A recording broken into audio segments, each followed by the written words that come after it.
This rose bush is quickly becoming my favorite. It blooms like continuously now that it's established. And right now, unfortunately, it's all pink flowers, but you know, they turn, well, these are darker pink. They turn light pink, almost, and then like a yellow.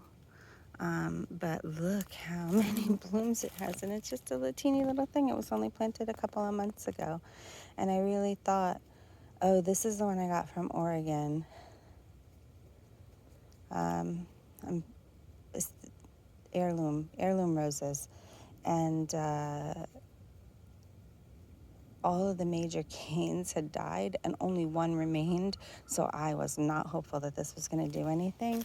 But look at it, it's really one of my favorites. And you can see that it's the mutabilis over there, and it looks like it blooms, of course, mostly on the ends. But I don't even think I have enough space for this here. So actually I'm going to be moving these muhly grasses because I thought that these crepe myrtles would have lost more of their leaves and you'd be able to see the muhly grass through the crepe myrtles. And I also thought that the crepe myrtles would be smaller, but they actually love it here. So they grew beyond what they were expected to grow.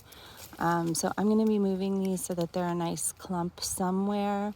And this I want to move closer to the front because these silver thorns are going to get really, really, really huge. And I don't want it to engulf this. But, you know, it might fight for its own. This does get really big. So maybe I'll just leave it. But I really wanted to have a front row seat. But it looks beautiful up against this muhly grass because of the pinks, doesn't it? That's another great combination.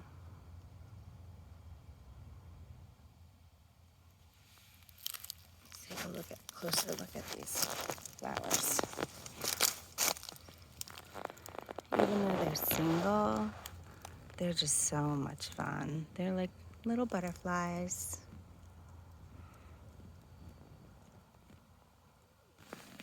Let me back up a little here.